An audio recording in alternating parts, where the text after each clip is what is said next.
Broadcasting to Stoke-on-Trent and the world. This is Six Towns Radio. Chills Bar, Beersley, sponsors of Port Vale content on Six Towns Radio. Adam Yates, what a season. That's all I can say to start off with. That's my opening gambit. Unbelievable. I don't think you could have scripted it any better. Obviously the perfect scenario would have been champions, but there's no way that takes anything away from what we've done. We've entered this season administration, started literally 3-4 days before the season starts. We've got 3 players. It's been an absolutely unbelievable roller coaster of a journey this year. Chairman coming in, chairman leaving, failed takeovers, and finally we get the 2 blokes in. They push us through at the end. The fans have been fantastic, come out of the numbers, and we go up. It's unbelievable. We couldn't have written a better story for Port Vale. Definitely. No, I was pitch side after the game, and for the players, it hadn't sunk in. I know you've all been out and celebrated in your own way. Has it finally sunk in that your League One players? I don't think it'll. I mean, it's starting to sink in, yeah, but I don't think it'll sink in until we've got the season out of the way and your contracts are sorted, and you sit down and look back over the year and you think to yourself, I was part of that winning promotion side, and it's got to be full credit to the players, the staff, the fans, but upmost as the manager. You look at what he's done. I sit back and I saw the late kick-off with him. I only saw it a couple of days ago, and I saw him getting emotional, and I've never seen that side to him. He's a hard man to please. He's a hard, tough-faced manager. But he goes show everyone's got a sensitive side, and the gaffer's been brilliant with every player. He's backed us all. He's pulled us all together. He must have been pulling his hair out at the start of the season when things were going wrong, off the field. But he managed to bring players in and consolidate us and push us right to the top of that league, and it's resulted in promotion. Yeah, the players take some flack sometimes when there's a bit of a wobble or whatever they want to call it, but he has to take it on his shoulders, and he's suffered a bit of flack this season unfairly. He knew he had a job, he knew it was a long season, and he's brought in players, he's used the players he's got in his squad, and he's obviously done it to effect because it's worked. I mean, the good thing about him is, if he thinks that the players need a kick up the backside, he lets them know that the fans aren't happy. If you don't know it already, he lets you know. And then when he thinks that it's unfair criticism, he shoulders it and he keeps you away from it. And what he's good at is he's a good man manager, and he's he's a good motivator. So and I have to say, some of the abuse towards some of the players and the manager throughout the season has been disgusting. I mean, I've sat played over that far side in front of that, and they've shouted everything at the players. Aimed at a lot of it. Sometimes aimed at Jennison, and for me, Jennison's been absolutely fantastic this year. He's been fault free.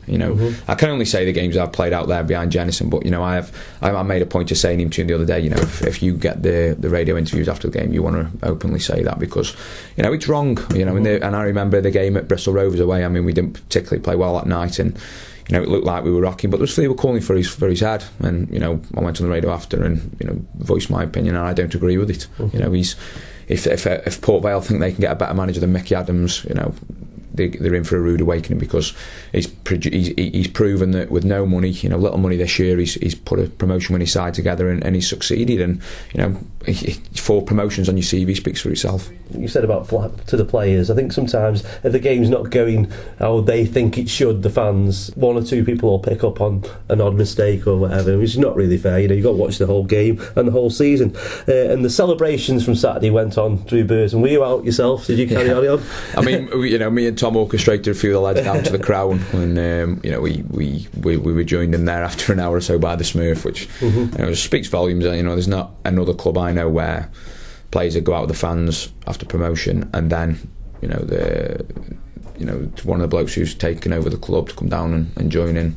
And I mean, anyone who was in that pub that night, knows just how fantastic an experience it was. And I've just literally spoke to him 5 minutes ago, Smurf, and he said to me that regardless of whatever happens at this football club with him or the players, or whatever happens in his life, you know, he'll never forget that moment. that hour or so that is lost in his life. Well, he said he only had a couple of pints. He was dragged down there, and he thought it'd be just a quick meet and greet with some of the fans, but then everyone turned up and he went a bit crazy. He lost his tie, some buttons off his shirt. I'm sure he won't miss it though. He'll replace it with his brass. No, definitely not. And he said that the club have over-exceeded his expectations. You know, he was thinking next season, build up this season for probably promotion year next season, so ahead of plan. But you've got to take your hats off, all of you, to what Norman and Mr. Wiles have done over the last few months. They've put a belief in the players, in the manager and in the fans.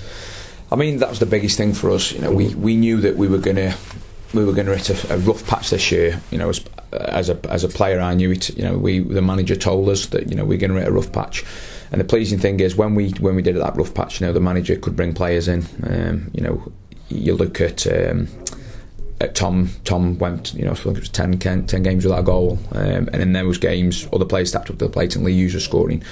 You know, and without the two that have come in and taken over, I don't think we could have brought those calibre of players in. You know, Lee's a proven league goal scorer. You know, he scored a lot of goals in his career.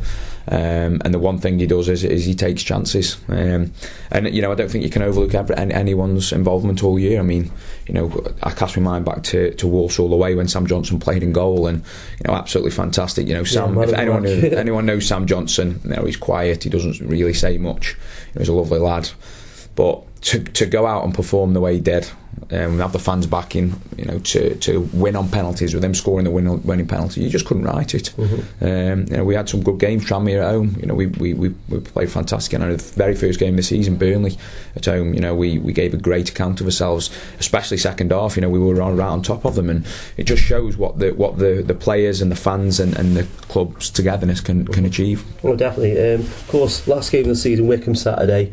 Unless something strange happens, like you lose 28-0, it's promotion. But saying that, there was a result last night. I know, 42-0. 42-0, Hanley Town versus Stone Dominant. I know it's going a bit pear-shaped down Stone, but things can happen in football, so fingers crossed.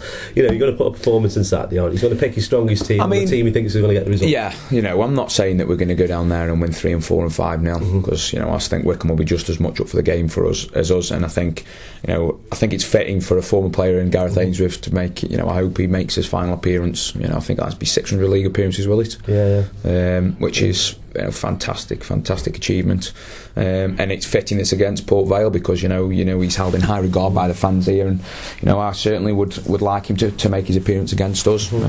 If we draw the game, we draw the game. If we win it, we win. If we lose, we lose. But you know, we certainly won't go down there to lose the game or draw the game. You know, we go down there to win.